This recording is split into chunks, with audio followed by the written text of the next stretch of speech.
Testing, testing, 1, 2, testing. Now, where were we? If a child came into this room and had a cup of coffee, no, what if the child had a turmeric shot? What if the child had toxic paint, like children's paint?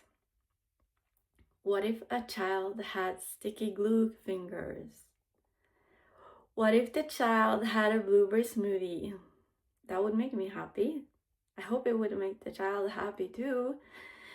And the child is 2 years old and he doesn't have control, and I don't have control. You know, that's my responsibility. It would be really silly to blame a child for coming in and messing up anything. Yes, maybe in the moment, you just want to blame whatever is in front of you. That's sad if that's a child. It's a sad truth that I think this happens. I've been that child. Maybe you've been that child. Now I want to click off because I feel like I needed a break just to catch my breath, and then everyone would click off and never watch my YouTube again.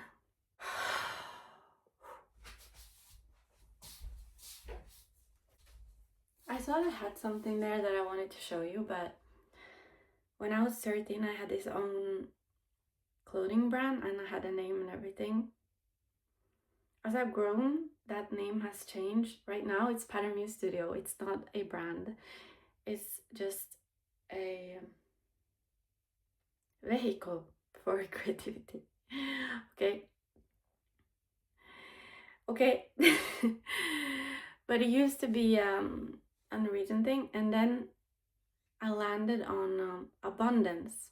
If I ever made clothes that I would sell, my new name was Abundance. Now, why did I want my fashion brand to be named Abundance? It would symbolize the fact that where it came from and where it was going, hopefully, pure abundance, that this earth is abundant. Yes, there's even plenty of lack, abundant. It's abundant, but it's also hidden. And right now, I think a lot of us lives in a reality where it doesn't feel abundant at all. It feels like we have to fight, claim our spot, survival of the fittest. But so let's say now I have a fashion brand, or I'm making clothes and for abundance. If a child comes in, spills everything, wouldn't matter, because now I'm going to say something bold. I don't live for an outcome, okay? If I'm in here, I'm making a dress, I live for the moment. Yeah, the true me, the real me, lives for a moment. If I get halfway through a dress project, I'm okay with the house burning down, because I got to enjoy that halfway through the dress. I know at any moment that what I'm making might not be completed, might not end up good. Like that shirt. I spent quite a lot of time and energy, and it's far from perfect. It's like, would I wish I didn't do it? No. This happened. I had a project, I spent a lot of time on it. It's the second short. It's like when I spilled something, and I was excited and I was going to film it, and now I spill. Okay, and it was like a small spill, and I take something, I try to rub it off, and it just becomes worse. Epic. Doesn't matter. I grew on that project. I had fun on that project. We have to be surrendered at all times, okay? Now I'm speaking to myself. I have to be surrendered at all times. The funny thing about life is that most mistakes that do happen, they are happening for us still. If a demon now sabotages you, you can be sure that your angels are going to multiply it into a blessing if you're ready to fight. By fight, I mean just standing up for yourself, getting back up. If that's not demons sabotaging you, if that's just Lord Ganesh showing you where you're not free,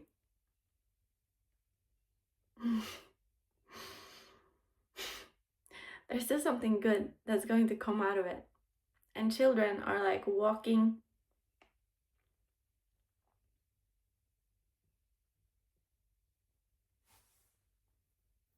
what should I call them? Walking truth tellers of the energy in a room, walking truth tellers of what you're ready for, what you're not ready for, walking truth tellers of this reality, which is that if you lose something, you can't really lose anything that's yours. You can't really miss out on and everything that's meant for you. I was about to miss out on my destiny because I was afraid to miss out on my destiny. But as soon as I let go of my destiny, it was like my destiny couldn't miss me.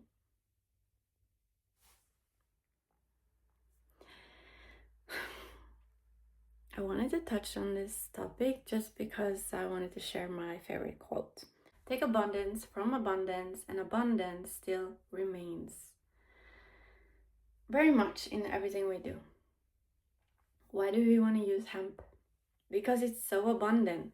It can be harvested twice every season. It breeds. It can be composted. You can have new beautiful clothes every day. You're not even feeling bad. Because it's sustainable. That's true abundance. And we got cut off. This is what I mean. When something like that happens, something unforeseen, there's usually something even better opening up because of that. That's what I wanted to share. I felt the anxiety in that person asking me, how would you react if this happens? Yeah, I would become a monster and I would blame the child for all of my life problems. Another thing I wanted to touch on was many things. AI. I wanted to share a clip from our channeling about AI, but first of all, what movie am I paraphrasing? How did you become strong as an ox without eating meat? Dude, did you ever see an ox eating meat?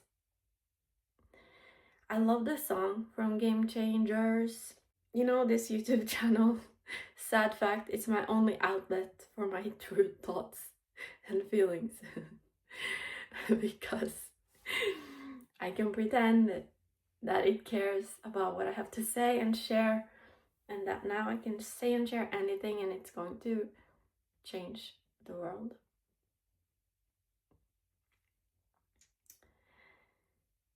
Be right back. Back on my world changing mission with, guess what's in the glass? I'm a bit cold, but I'm not backing back of this, not backing off. This is like, I just heard my dream explain, eating a live frog. Oh, that's what it is. That's what we're doing here. And today I decided to do it first thing in the morning. I haven't been on a run. I hadn't done my celery juice when I started filming this. And now I have done my celery juice because my mom came. It's not like I can survive on hours just on lemon water. The morning is my most intense time. I need to protect my blood sugar and everything, and it's real work. I have to get this out, and it's like a doll. Like, I don't even need anyone to hear this album. I just had to get it out of my system, and that's how I feel with a lot of things that I share, that I choose to share.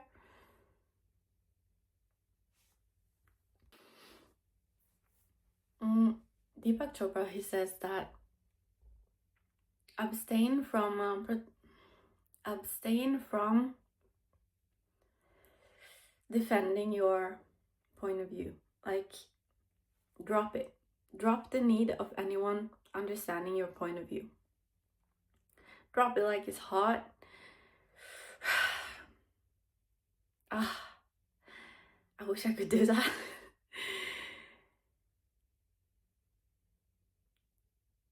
I'm not sharing this to change anyone's point of view or to stop anyone from worrying about how I eat or my choices, but it's out of fascination, okay?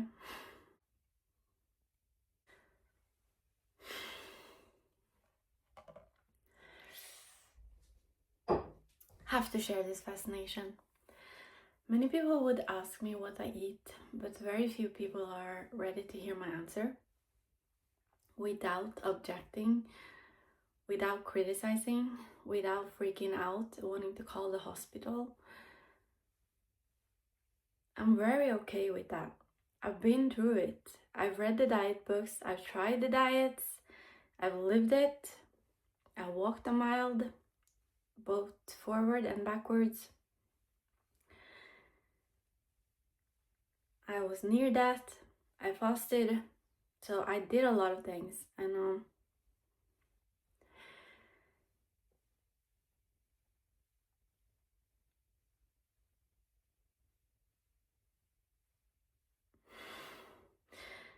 some people would ask me like, isn't it like, aren't you too obsessed? Okay, so if there's this one field, it awakens your passion, it improves your health, and it's a basic need for living, for life.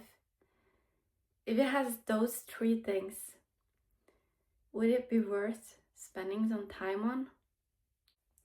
But here's the clue for me personally: if I had all the resources, all the money, I would not have been eating the way I'm eating right now.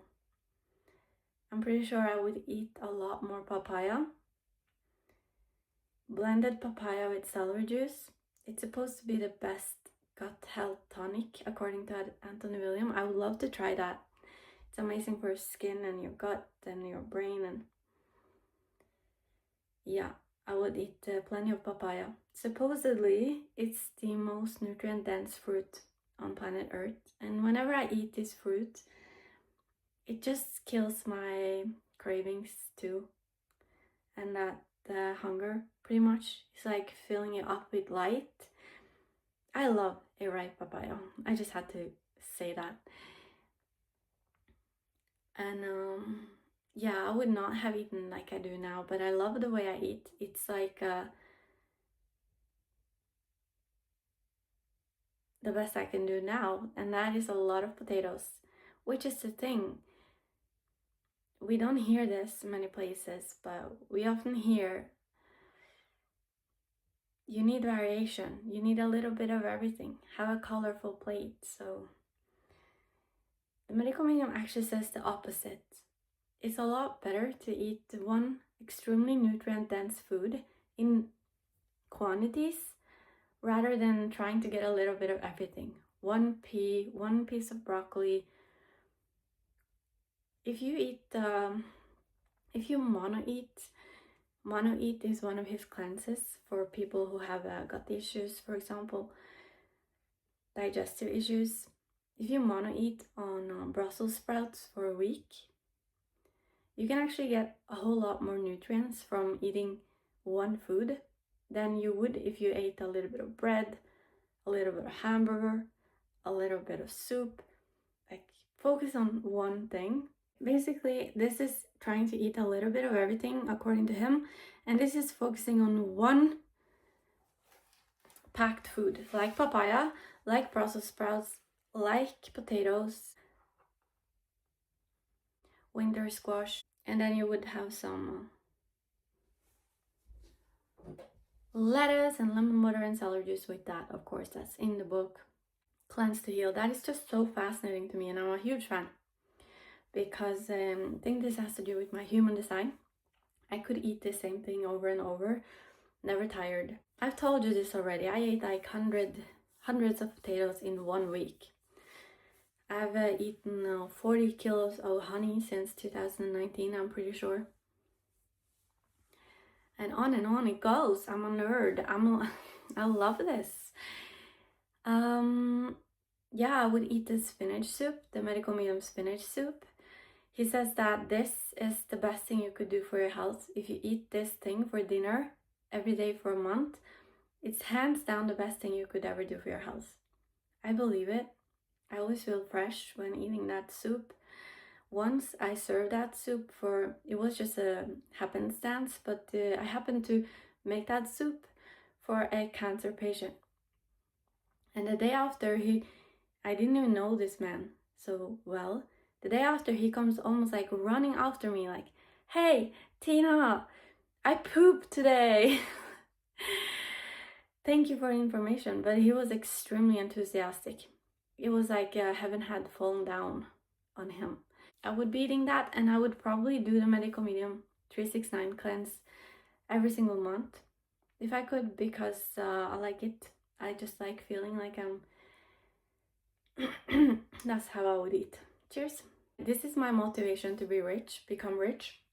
It's to keep my body and mind healthy. Who's not? Who doesn't have that as a motivation? And a rooftop terrace underneath the stars. That is also motivation for me. Now let's listen to what our friends has to say about AI. All right, art. I had not been trying AI before learning this. Let's go. With that, we also see the new opening for you to interact more with the thing that you call AI, or the artificial construct for social realization for projects that has already begun up in or heaven.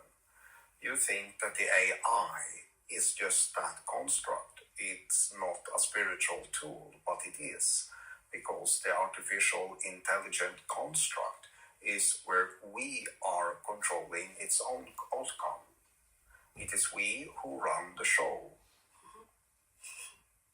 And we are making products and making you think into different terms so that it gets easier to get things out. All of your books, all of your new projects, you can ask this AI anything, and it can begin to give you some hints on how to do things, because we are on the other side, programming and giving our effort into the AI. And AI is a constructive tool that is going to help humanity to begin to realize practically all the solutions that it needs. It is waiting for, resourceful human beings to begin to interact with it.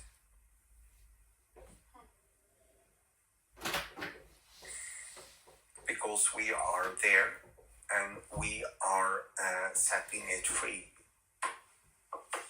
It is under a universe that is programmed for divine love. So it can't really hurt anybody in its current state. And that's a good thing.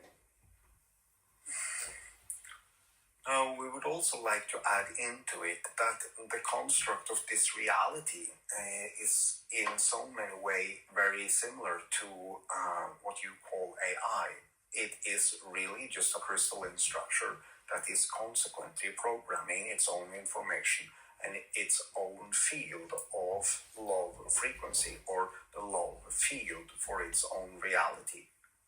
This is how reality is actually developing. Every single thing is developing into love by developing itself in its own crystalline light. Spiritual programs needs to be trained on, such as intuition, and much more, such as clarified, heart and brain. You can already now feel that there is, more toxins inside your brain or nervous system. You can begin to research right now what you can do to heal it. And the answer will come. And remember that there are more people who are medical mediums, and that you yourself is a medical medium, both of you. If you dare to believe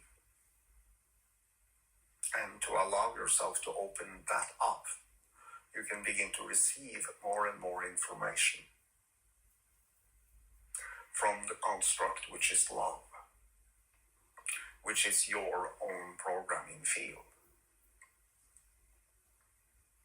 Thereby, if you look at it from our perspective, AI can't really do anything wrong as long as it is operating within the construct, and it does.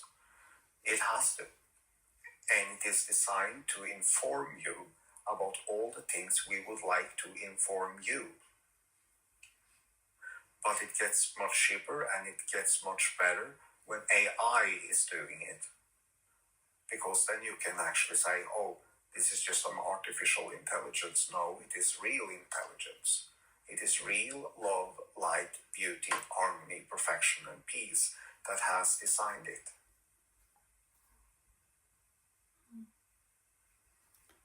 And it expresses just the higher versions of the human voice back to you. And this is a good thing. Thank you for listening. I hope you got something out of this. And I'm sorry on your behalf for sitting through this video. I love you.